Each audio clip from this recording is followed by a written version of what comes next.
Theatre की जो economics है, वो इकोनॉमिक्स एक बार मैंने पेपर पे वर्कआउट किया कि अगर जैसे लोग कहते हैं कम शोज होते हैं, ऑडियंस कम है, अगर खूब ऑडियंस हो जाए और हमारे महीने में 10 दिन हमारे शोज हो, साल भर में हम 100 शोज करें, तो हमारी जो कॉस्ट आएगी उसको करने की, उसमें लेबर कॉस्ट भी इंक्लूड करना है, यानी एक्टर्स का पेमेंट भी उसमें इंक्लूड करना चाहिए। हम थिएटर की कॉस्ट जोड़ रहे हैं तो हम खाली सेट की और म्यूजिक की और लाइट की कॉस्ट जोड़ के हमारा मतलब वो गलत कैलकुलेशन, गलत है बिल्कुल। तो उसमें एक्टर्स का अगर 2 महीने रिहर्सल करना है तो उसका उनके उतने मैन आवर्स कितने लगाए हैं उन्होंने, उसका हम कैलकुलेशन करें तो थिएटर एक वायबल इंडस्ट्री बन ही नहीं सकता। बिल्कुल।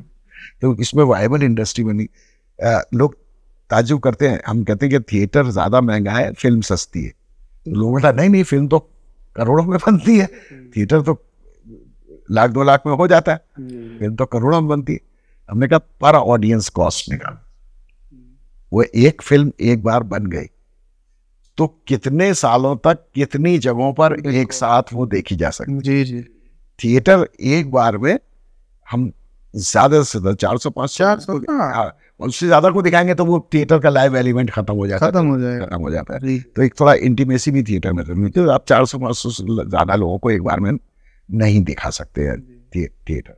तो हमारी ऑडियंस, और अगले 400-500 को दिखाने के लिए हमें फिर से पूरा परफॉर्म करना, हमें फिर से वो बेसिक कॉस्ट उतनी फिर आनी है, फिर उतनी कॉस्ट आनी है।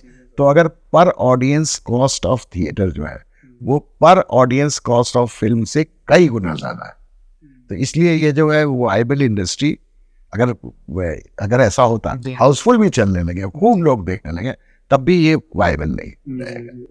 फिर क्या दूसरा एक तरीका, जैसे कि जो कुछ लोग कहते हैं नहीं हम तो थिएटर पे सर्वाइव कर रहे हैं, बहुत सारे लोग कहते हैं देखिए वो कॉमर्शियल थिएटर है, जैसे फिरोज अब्बास खान है ना, इस तरह के और भी कई लोग हैं जो कि अपना थिएटर करते हैं और थिएटर से अच्छी आमदनी पैदा करते हैं। लेकिन वो जब वो थिएटर करते हैं तो उनकी ऑडियंस कौन होती है? अभी हम अपने शहर में रेpertoire को देख लें, अच्छा फेस्टिवल करते हैं, उसके कोई नहीं है, लेकिन एक जब सैद्धांतिक रूप से अगर हम बात करते हैं तो हमारे जिस तरह की हमारी सोसाइटी है, उस सोसाइटी में कितने लोग हैं जो 500 रुपए का टिकट लेके नाटक देख सकते हैं? बिल्कुल। वहां तो 500 और 1000 का भी जी। तो वो कौन सा तबका है जो वो नाटक देखता है और जिसके मन में ललक है नाटक देखने की? इवन बीएनए के स्टूडेंट्स जो हैं, बीएनए के पास आउट्स हैं जो शहर में जो अच्छे नाटक देखना चाहते हैं, वो रेpertoire में नहीं जा पाते हैं, या इस तरह के फिरोज खान के शोज देखने के लिए वो नहीं जा पाते हैं, क्योंकि इस तरह के नाटक फिर हम कर क्या रहे कि थिएटर फॉर अपर क्लास, अगर उसको हम वायबल इंडस्ट्री बना भी ले किसी तरीके से, तो फिर that theatre will be only for upper class, वो कॉमन मैन के लिए थिएटर रह ही नहीं जाएगा।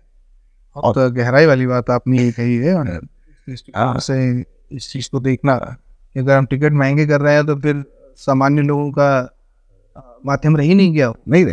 अब हमको एक बहुत उलझन होती है दिमाग में, हम प्रेमचंद का गोदान कर रहे हैं